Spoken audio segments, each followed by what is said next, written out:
Hi YouTube. This morning I'm going to show you some mixing, and I'm going to talk to you a little bit about sands as well. I'm doing another hot mix. It's all I use pretty much now. I've been doing some plastering recently, but using some NHL, but that's just because I had some left over and it was good for a scratch coat, but 9 times out of 10 I kind of stick with a hot lime nowadays. In fact, what was funny actually was it was a little while ago. Me and Tom were trying to mix up some NHL, and we just turned it into slop because we'd been working with hot lime for so much. We were waiting for the absorption, and none came, and we just got this cold slop, and just thought, what are we doing? But we had to tie it in with some existing mortar, so we just dried it out, plowed on with it, But over the years I've tried various different quicklimes, various different brands, and also anybody who knows knows me will know that I'm fascinated by free lime content, because at the end of the day NHLs don't have an awful lot of lime in them, unless you're kind of up there with the St. Astiers, St. Astia NHL2 and the Crualis and NHL2, they'll have anywhere between sort of 40-50 free lime content, 40-50% free lime content. The CL90s, which I use, the quick limes, it's called CL90 because it's 90% free lime.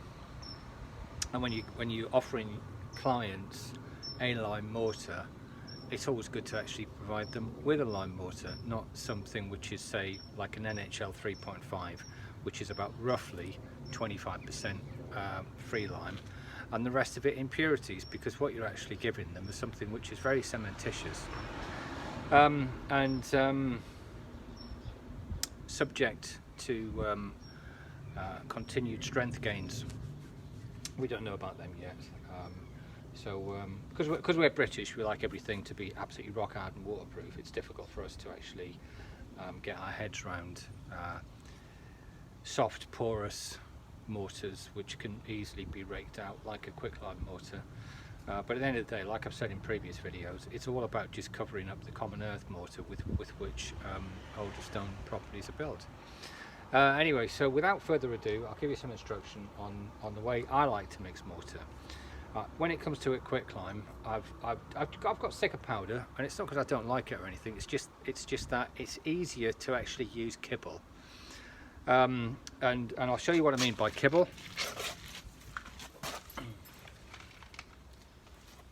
It's just this stuff here, lumps of lime, pebbles. There's typical, very typical of me.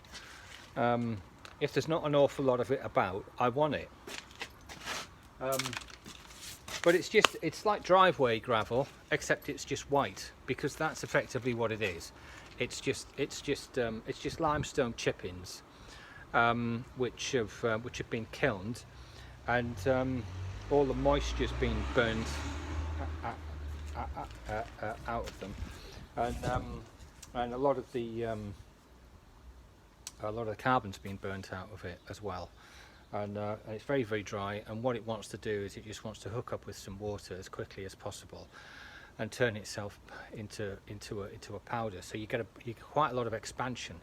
So I want to put a builder's bucket of quicklime kibble into a steel drum, and I'm going to add water to it. Unlike powder, which you don't do, you usually mix that with the sand. You dry slake it, and then you start adding your water in, and then you mix it. With this, it's just add water, cover with sand, and leave to cook for a while. Out of preference. Oh, and just another thing as well.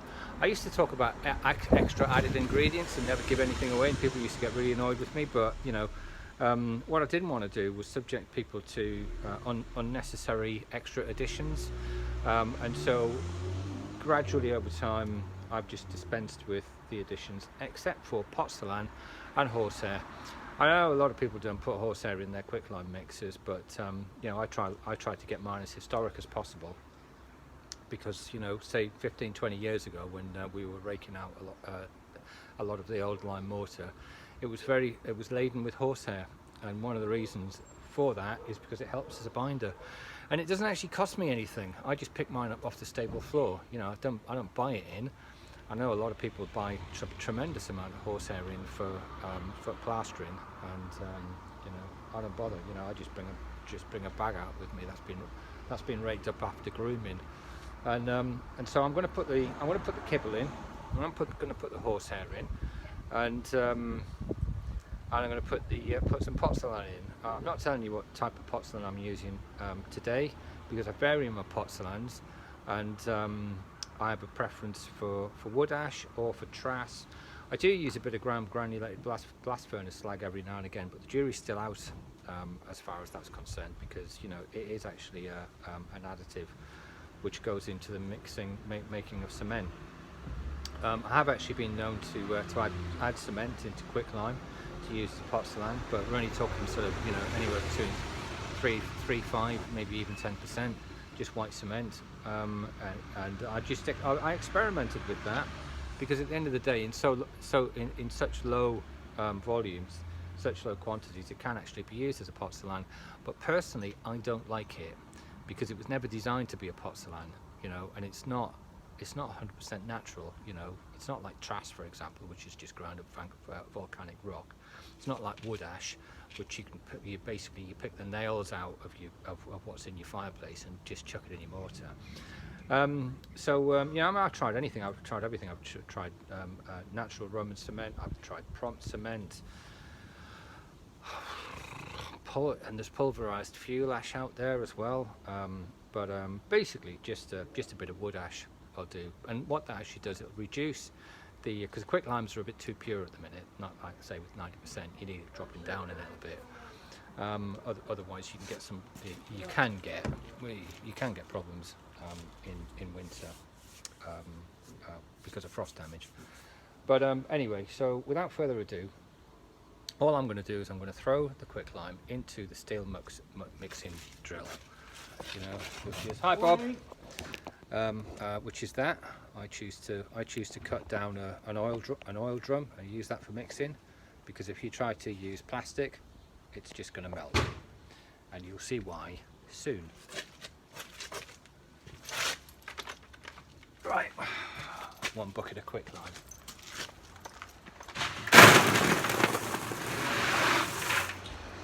And one of the reasons why I like kibble is it's a lot easier to handle. With powder, I like to get the kibble in the tubs. If you get powder, like say if you get ground calbucks, you can get calbucks in kibble, or you can get calbucks in powder. You know, on a windy day, you can get a lot of calbucks in your face, which isn't ideal. You can bust bags so easily with a forklift, especially if they're made of paper. But if they're in a solid plastic tub with a waterproof lid on them, you can store them outside indefinitely, and you don't have to worry about water getting into your quicklime and exploding it. Right, so there's your one gauge. Right, if you're using whatever you're using as a gauge, it could be a bucket, it could be a pan, it could be a JCB digger bucket. Right, it's all got to be the same size. So, you know, I'm on builder's buckets today. But one of the main reasons for that is because I know that I'm going to get a sufficient exothermic reaction. I usually mix in slightly smaller volumes than builder's buckets. I'm going 1 to 4 on this, because this is a sheltered Oxfordshire environment. If it was maybe sort of Yorkshire Dales, Yorkshire Moor, then Yorkshire Moors perhaps, you know, 1 to 3. But like I said before, say it again, you always specify your binder first.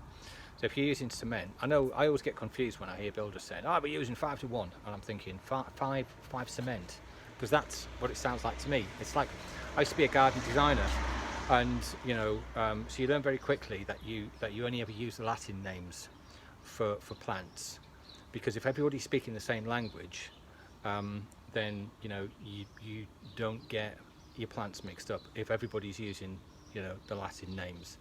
And it's the same for the way things are specified in the building trade. You know, you've got to use the official formal terminology. And so when it comes to lime, it's 1 to 2, 1 to 3, 1 to 4, you know, or 1 to 1 to 4, you know, which could be, you know, 1 binder, 1 something else, you know. Anyway, so horsehair.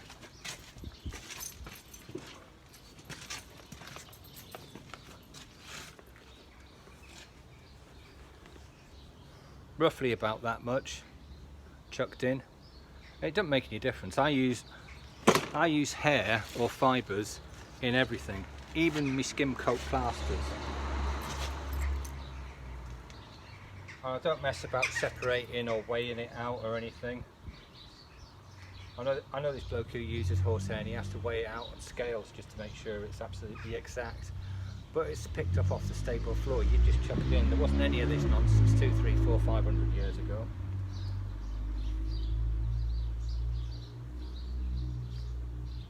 Right, a bit of straw, which we don't really need.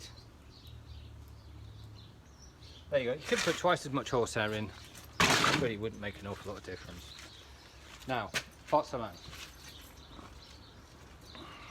Roughly about 10%.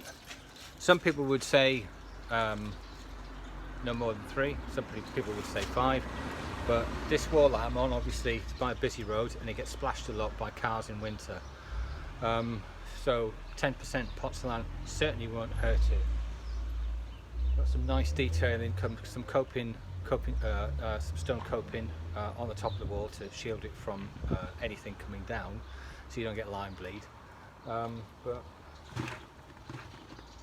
porcelain in. Right, so now water. So if you're using a pan mixer, this is how you'd mix in a pan mixer. And what I'm going to do is because we're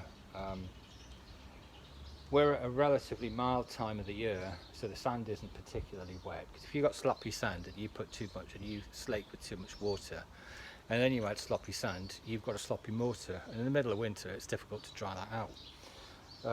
Oh, just another thing, sand, whilst I'm here. What I always do is I can never just use one sand. People say, well, what sand do you use? And you know, if they're living in Yorkshire and I tell them what sand I'm using, they're never gonna be able to get it. You know, if they're in the Midlands, they're never gonna be able to find it. Because what I do is wherever I'm working, I'll spend time going to look at what sand suppliers and builders, merchants and quarries have got, and I'll make my choice based on what's available locally. And I don't mean what comes out of the ground locally, because quite often what might come out of the ground locally might be absolute pants. You know, sometimes you know, a local sand like Oxfordshire sands, I'd never just use 100% Oxfordshire sands for my mortars because they're just awful. You know, personally, I find them pretty rubbish. You know, so I want to import sands from various different areas, and usually I'll find a builder's merchants that'll supply me with the plastering sand that I want. You know, I'll find another builder's merchant maybe 10 years ago that's got just the right sharp that I need. Usually a marine something out of the sea. I'm combining sea sands and river sands and various different colours, you know, and grain sizes, you know, just to achieve the colour that I want for this, for various different projects. And just as an aside, just to move slightly, just to change the subject onto the Conservation Department, I'm absolutely astonished at the minute by the Conservation Department's attitude to mortar colours, because so many people have used cement over the years. But the people who are working for the Conservation Department, who are not specialists in mortar at all, are saying, yes, we'd like it a little bit grey, like over there. And I'm saying to my clients, yeah, but that's cement. And they're saying, yeah, the Conservation Department want it like that. And I say, they can't have it. You know, unless we actually dye mortars, we can't actually achieve that grey. And one guy who I know is a plastering specialist, who's bought a house, had a massive extension onto it. It's a listed building that he's bought. I had a massive extension onto it, and the Conservation Department said, yeah, we want your lime mortar to tie in with the existing mortar. And the existing mortar is just some kind of pants cement mortar which was chucked on in the 80s. And I'm just thinking to myself, this is crazy. And I'm saying to him, I'd be having a big argument with them here, but he just doesn't want any argument with them in case they start making demands. But you guys in the conservation departments have really got to start understanding that. Right, let me just hold on a minute. You see this, right? It's white. Okay, that's white, and it doesn't make any difference what colour sand you're chucking in the mix. This is the smallest aggregate when it breaks down, and therefore it'll make everything very, very, very, very, very light. And so the only way to change the colour is to actually start adding dyes. And so this guy's had to add grey dye to his cement mortar. And the thing is, you know, and I did the house opposite, and it's just creamy, lovely, beautiful. I'm just thinking to myself, come and have a go if you think you're hard enough, because I want to have an argument with the conservation department, because I want to tell them, I want to educate them, I don't mean that, you know, makes me smacks of pride, you know, but I do, because I want to tell them what's what. I want to have an argument with them, you know. But anyway, so kibble, 1 bucket in, 10% porcelain in, good handful of horsehair, right, chucked in. Next thing we need to do is, I'll just move this down so you can actually see what's going on in the drum, right, and we chuck a bit of water in. Now I should have a mask and something over my face for this, because it's going to be a violent reaction, but I can't talk to you, right, and it'll steam my glasses up and I won't be seeing everything. But one of the things I like about this, it's pretty self-contained. You just see a lot of steam, and it's volcanic, but unless you stick your face in, you know, you aren't going to have too many problems, right? So here goes.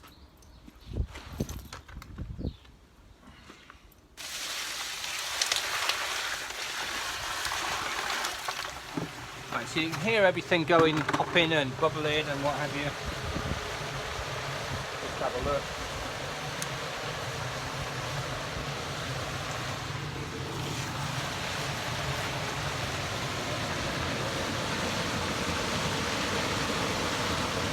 Right, so we've got some expansion there. Now we want another gauge of water.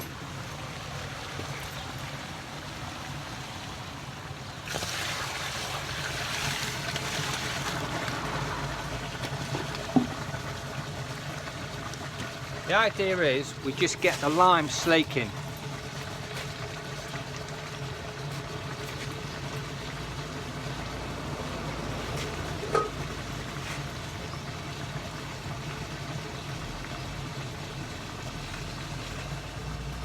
Too much water and you've got a sloppy mix. Too little water and your lumps of kibble will not fully slake, and so you end up getting a lot of little white pebbles in your mortar on the wall, which doesn't look great if you've got a lot, but I like to see some, because I then know there's an authentic quicklime mortar being used on a particular property. Right, so a little bit more water.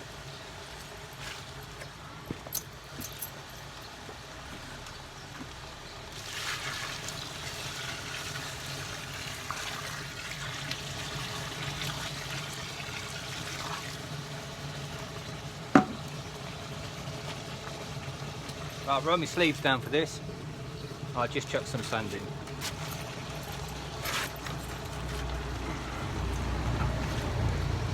Look the other way.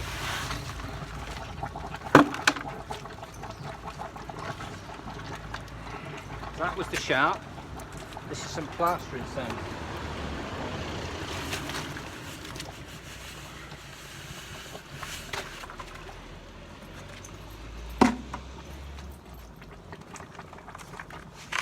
Limestone mortar sand for a bit of colour. It's got to match in with something I did a year and a half ago.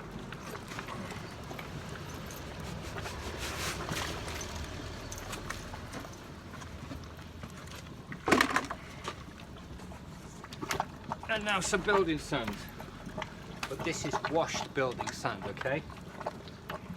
Never ever use anything unwashed with your lime mortar. because all the impurities come to the surface.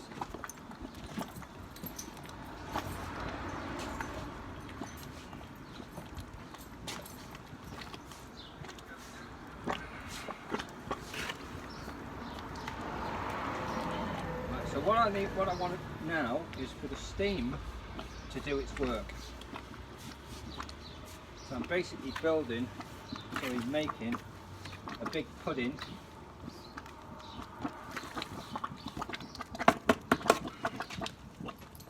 I've put a lid on it now.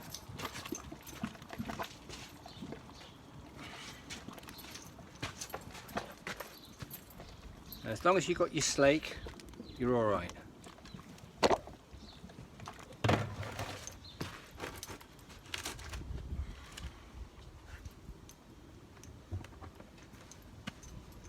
Right, so I'll just leave that now. Ideally, I'll leave it overnight, but let's see, what time is it? It's time to have a cup of tea now. Leave that for 20 minutes. Have a look at it, and make sure it hasn't dried out too much. And what I do sometimes, if I've got some mortar left over from another job, so what I'm actually going to do, I'm going to plaster the surface of that, just to keep the heat in it, because basically the heat and the moisture means that all that lime at the bottom of my big pudding is going to keep on slaking and breaking down, because what I don't want is lumps. And the only reason why I don't want lumps is because I don't like too many. Like I said, I don't like too many, sticking out of a pointing mortar mix. But I like some, and I don't like them too big. So I want as much of that slaked down into a knock-upable powder, well, putty, I should say. It's going past being slaked to a hydrate, and it's been slaked into a putty. But there's no need to lay it down for 6 to 8 months or 12 months before it can be used as a pointing or plastering mortar. It can be used instantly. You can use it hot, you can use it cold. But what I'll do is I'll then take my twin paddle mixer. I don't mess about with single paddle mixers when it comes to lime mortar for pointing, because you need it quite stiff. If I can, actually, depending, because I've got some brushing, I've got some applying, I've got some, I've got some this, that and the other to do today. If I can, I'll leave that overnight, because it'll just sit there, and it'll be ready to be knocked up into a mortar tomorrow morning. And it'll be an easy gig, do you know what I mean?